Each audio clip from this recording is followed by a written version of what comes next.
Have you noticed that your legs don't feel as steady as they used to? Maybe climbing stairs leaves your thighs burning sooner than before. Or when you stand up from a chair, your knees feel a little shaky.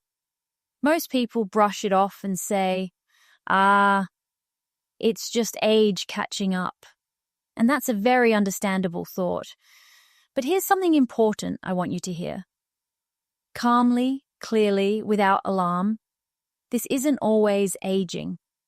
Many people in their 70s, 80s, even 90s still walk confidently, climb stairs, and move with strength. So when leg weakness appears earlier or progresses faster, it's worth paying attention, not with fear, but with curiosity. There is a quiet metabolic process that often shows up first in the legs. It doesn't arrive suddenly. It doesn't cause pain at first. And most people don't even realize it's happening. Your legs contain the largest muscles in your body. They play a major role in how your body uses energy and manages blood sugar. When that system becomes less efficient, the legs are often the first to feel it. You might notice walking feels heavier. Stairs feel harder than a year or two ago. Standing up takes more effort. Balance feels slightly off. These signs don't mean something is wrong with you. They don't mean loss of independence is inevitable. They simply mean your body may be asking for attention. And the good news is, when you understand what's happening, there are small, gentle steps that can help you stay steady, strong, and independent for longer. Let's talk about what's really going on, calmly and one step at a time.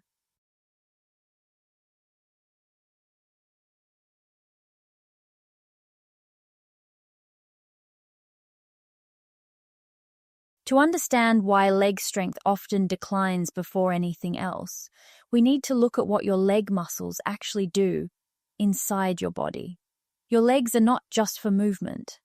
They are home to the largest muscle groups you have: the thighs, glutes, calves, and hamstrings. Together, these muscles play a major role in how your body uses and stores energy, particularly blood sugar. You can think of your leg muscles like a large sponge for glucose. After you eat, glucose enters the bloodstream. Insulin acts like a key, allowing that glucose to move from the blood into muscle cells, where it can be used as fuel or stored safely. When everything is working well, your leg muscles soak up a large portion of that glucose. This helps keep blood sugar stable and provides your muscles with steady energy. But over time, in many people, insulin becomes less effective. This is known as insulin resistance. When that happens, several quiet changes begin to occur. First, glucose doesn't enter the muscle cells as easily. The muscles aren't getting the fuel they're designed to use. Second, because fuel delivery is reduced, muscle energy levels drop. Movements that once felt easy, walking, standing, climbing stairs, begin to require more effort. Third, when muscles can't use glucose properly, fat starts to build up inside the muscle tissue itself. This doesn't always change body weight or appearance, but it does affect muscle quality. That internal fat creates low-grade inflammation, which interferes with how muscle fibers contract and produce force. Over time, strength declines, not suddenly, but gradually. So why do the legs feel this first? Because leg muscles use more glucose than most other tissues, require strong blood flow. Once metabolism becomes less efficient, the effects don't stay in one place. They tend to follow three connected pathways, and together they explain most of the leg sensations people notice. Let's walk through them, clearly and calmly. The first pathway is a change in muscle quality. Even when body weight stays the same, muscle tissue can quietly change on the inside. When muscles don't receive or use glucose well, fat begins to infiltrate the muscle fibers. This doesn't mean the muscle disappears, but it does mean it becomes less effective.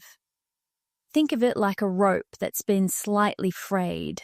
It may still look intact, but it can't hold the same load as before. As muscle quality declines, movements feel heavier, slower, and more tiring, especially in the legs. The second pathway involves the nerves. Your muscles rely on clear nerve signals to contract smoothly and in the right sequence. When blood sugar regulation is poor over time, nerve communication can become less precise. This often shows up as a shaky feeling when standing, slight loss of coordination, difficulty adjusting balance quickly. It's not weakness in the usual sense. It's more like the timing is off. That's why many people describe feeling wobbly rather than weak. The third pathway affects circulation. Leg muscles require strong and consistent blood flow. When metabolic health declines, the small blood vessels that supply the legs can become less responsive. Reduced circulation means less oxygen reaching the muscles, slower removal of waste products, heaviness, stiffness, or cramping. This is often felt most in the lower legs and feet. When these three pathways occur together, reduced muscle quality, less precise nerve signaling, and compromised circulation, the result is familiar. Legs that feel heavy, knees that feel unsteady, feet that tingle or go numb, balance that doesn't feel as reliable as before. These sensations aren't random, they're connected. And understanding that connection is the first step toward responding thoughtfully rather than ignoring them.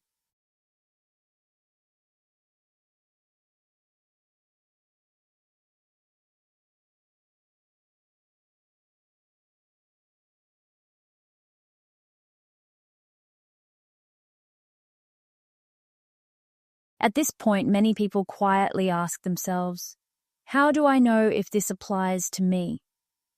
So let's make this personal, but calm and practical.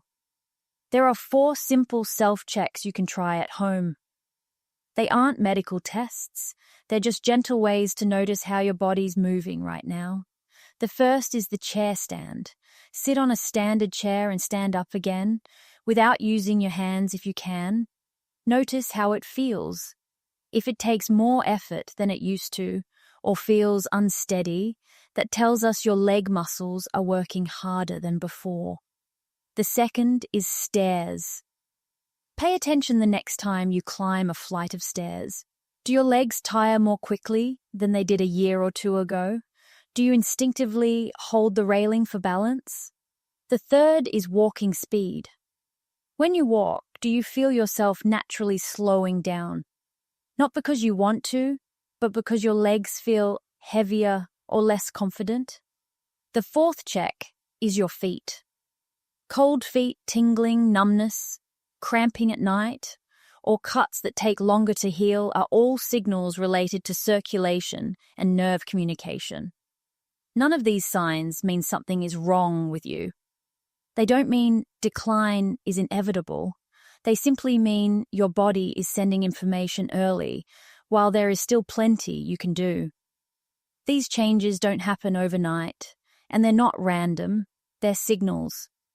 And signals are useful when we listen to them calmly. Awareness isn't about worry.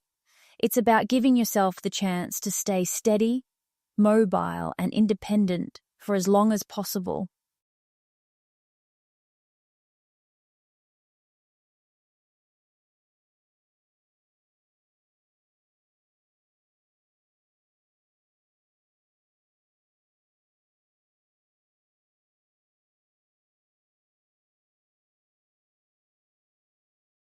Once people recognize the signs in their legs, a natural question comes up. If this is metabolic, wouldn't my blood tests have shown it already? And this is where many people experience a quiet aha moment. Most routine checkups focus on blood sugar itself. But blood sugar is often one of the last things to change, not the first. The marker that usually shifts much earlier is fasting insulin. Fasting insulin tells us how hard the body is working to keep blood sugar normal. You can think of it as effort, not outcome. Blood sugar may still look fine, but insulin levels can be elevated for many years, quietly compensating in the background. That's why fasting insulin is often the most sensitive early signal of insulin resistance. Yet it's not commonly discussed unless you ask. Next is HbA1c, which reflects average blood sugar over about 3 months. Many people are told their HbA1c is normal, but there's a difference between being within a lab range and being metabolically comfortable. Small upward shifts can already reflect reduced glucose handling, especially when combined with physical signs like leg fatigue or balance changes. Fasting glucose is another familiar number. It's useful, but on its own, it can stay normal for a long time while insulin levels rise quietly behind the scenes. Then there's triglycerides and HDL cholesterol. These two numbers, and especially their ratio, offer insight into how the body is handling energy and fats. When triglycerides are higher and HDL is lower, it often points to reduced metabolic flexibility. What's important to understand, calmly and clearly, is this. A person can live with insulin resistance for 6, 10, even 14 years before they're ever told they have diabetes.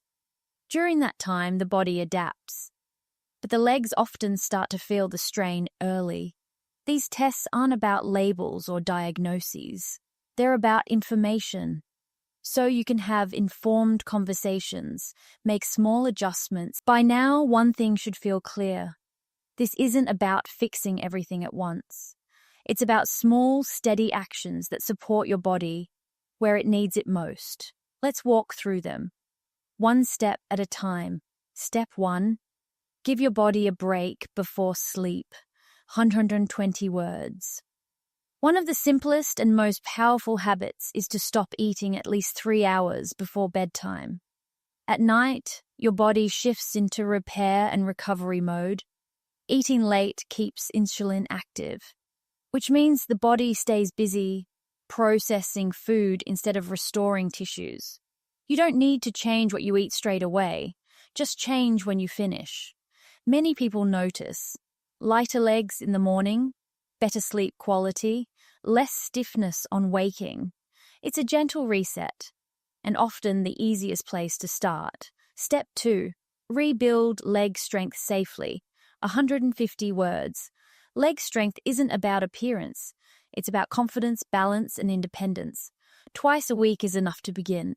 Simple movements are best. Sitting down and standing up from a chair. Step-ups on a low stair. Heel raises while holding onto a bench. Gentle glute, bridges on the floor or bed. These movements remind your muscles how to work together again. They also improve communication between muscles and nerves. There's no rush. Slow, controlled movement is far more valuable than intensity. Step 3, eat enough protein. Consistently, 100 words. Muscles need building blocks to maintain their strength. Aim for a good source of protein at each meal. Not excessive, just consistent. Foods like eggs, fish, lean meats, dairy or yogurt, if tolerated. Protein supports muscle repair and helps stabilize blood sugar after meals. It's not about strict rules. It's about giving your muscles what they need to stay responsive. Step 4, support steadier blood sugar, 120 words. Stable energy supports stable legs. Simple adjustments make a difference. Fewer processed carbohydrates, less added sugar. Regular sleep is often underestimated, yet it quietly influences every system we've talked about. When sleep is poor or inconsistent, the body becomes more resistant to insulin. blood sugar control is harder, inflammation rises, and muscle repair slows down. Over time, this directly affects leg strength and stability. The important thing to understand is this: your legs don't rebuild during exercise. They rebuild during rest. That's why sleep is not optional. It's part of the recovery process. A few non-negotiables make a real difference. Finish eating at least 3 hours before bed. Go to bed and wake up at similar times each day. Keep the room dark, quiet, and slightly cool. Reduce bright light in the evening. Quality sleep allows insulin levels to settle, muscles to repair, and nerves to reset. When that happens, many people notice their legs feel lighter, steadier, and more reliable the next day. Sleep doesn't fix everything overnight, but without it, nothing else works as well.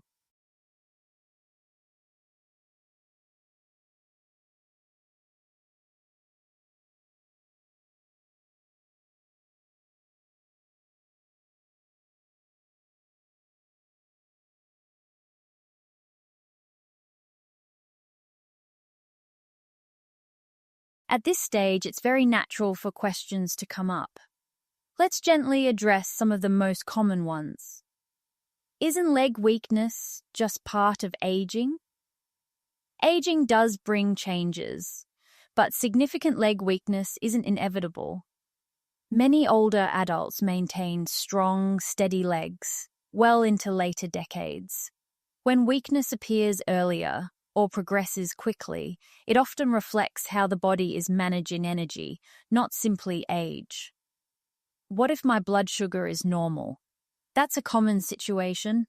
Blood sugar can remain within range for years, while insulin levels rise quietly in the background. That's why physical signs, like changes in leg strength or balance, can appear first. I'm not overweight. Can I still have insulin resistance? Yes. Some people store excess energy around the organs or inside muscle tissue, even without visible weight gain. Metabolic health isn't always reflected on the scales. Will eating protein raise my blood sugar? Protein has a much gentler effect on blood sugar than refined carbohydrates. In fact, it often helps stabilize glucose levels and support. Let's take a moment to bring everything together. Leg weakness isn't random, and it isn't something you simply have to accept with age. For many people, it's a signal, a quiet message about how the body is managing energy, movement, and recovery. When you understand that, the picture becomes clearer and far less worrying. You don't need to change everything at once. You don't need to do this perfectly. You only need to start with one step. That might be finishing dinner a little earlier. It might be standing up from a chair a few extra times, or taking a short walk after a meal. Small actions, repeated consistently, often bring meaningful change. So if there's one thing to do today, let it be this. Choose one gentle step and begin. Your body is remarkably responsive when it's supported calmly and patiently. And every small step you take helps you stay steady, mobile, and independent, one day at a time.